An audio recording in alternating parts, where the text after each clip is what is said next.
The emergency klaxon screamed through the docking bay as Jackson sprinted toward the burning shuttle. Smoke billowed from its shattered hull, flames licking hungrily at the titanium frame. Behind him, Lisa's voice crackled through his comm unit. "Jackson, don't be an idiot. The fuel cells are going to blow." But Jackson had already seen the small figure trapped in the wreckage, a child, no more than 7 or 8 by human standards, her iridescent purple skin glowing faintly through the smoke. Her species, the Zephyrians, were known across the galaxy for their crystalline appearance and diplomatic grace. They were also notoriously fragile. "There's a kid in there," Jackson shouted back, his boots pounding against the metal deck. He didn't think. Thinking was what got people killed in situations like this. Jackson had learned that during his years as a rescue specialist on Earth, pulling people from collapsed buildings and burning vehicles, this was no different except the child had 4 arms, and her blood was probably some color he'd never seen before. The heat hit him like a physical wall as he reached the shuttle. Flames roared around the entrance, but Jackson wrapped his jacket around his head and plunged through. Inside, the smoke was thick enough to choke on. Emergency lights flickered, casting everything in a hellish red glow. "Where are you?" he called out, his voice raw. A weak cry answered him from the back of the cabin. Jackson stumbled over debris, his lungs burning, until he found her pinned beneath a collapsed bulkhead, her large violet eyes wide with terror. "Hey, it's okay," Jackson said, dropping to his knees beside her. She said something in her native language, a musical series of chimes and whistles that Jackson couldn't understand. But the fear in her voice was universal. He grabbed the bulkhead with both hands and pulled. It didn't budge. Jackson gritted his teeth and tried again, muscles screaming in protest. Still, nothing. "Come on!" he roared, channeling every ounce of strength he had. The metal groaned, shifted, and finally gave way. The child scrambled free, and Jackson scooped her up in his arms. She was lighter than he expected, her body trembling against his chest. "Hold on tight," he told her, though he doubted she understood. The return journey was a nightmare. The flames had spread, blocking the main exit. Jackson spotted a side panel blown open from the explosion and made for it instead.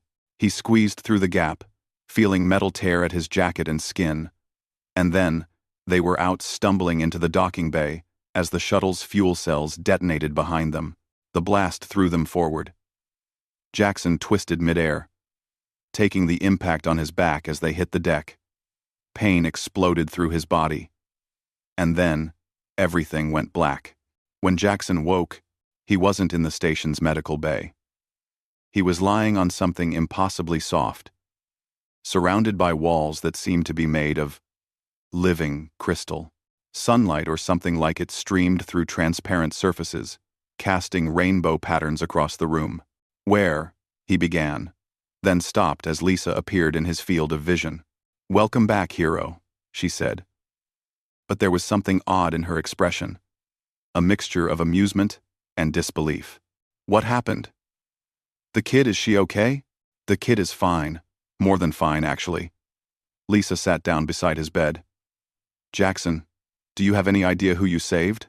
He shook his head, wincing at the movement. "That was Princess Valkyra, only daughter of Queen Shelvara, of the Zephyrian sovereignty. You know, one of the most powerful political entities in this sector of space." Jackson blinked. "Oh, yeah." "Oh," Lisa grinned. "And apparently, the Zephyrians have some very specific traditions about life debts, especially when it comes to their royalty." Before Jackson could respond, the crystalline doors opened with a melodic chime. A procession entered, led by a figure who could only be the queen. She was tall, nearly 7 feet, with skin that shifted through shades of purple and blue like a living aurora. Her 4 arms moved with fluid grace, and she wore what appeared to be armor made of pure light. Princess Valkyra walked beside her mother, looking perfectly healthy except for some bandages on one of her arms. When she saw Jackson, her face lit up. and she said something excitedly in Zephyrian. The Queen approached Jackson's bed, and he tried to sit up straighter. Lisa helped him, mouthing, "Be respectful," as she did. "Jackson Chen of Earth," the Queen said, speaking flawless English with an accent that sounded like wind chimes. "You saved my daughter's life at great risk to your own. My people do not forget such debts."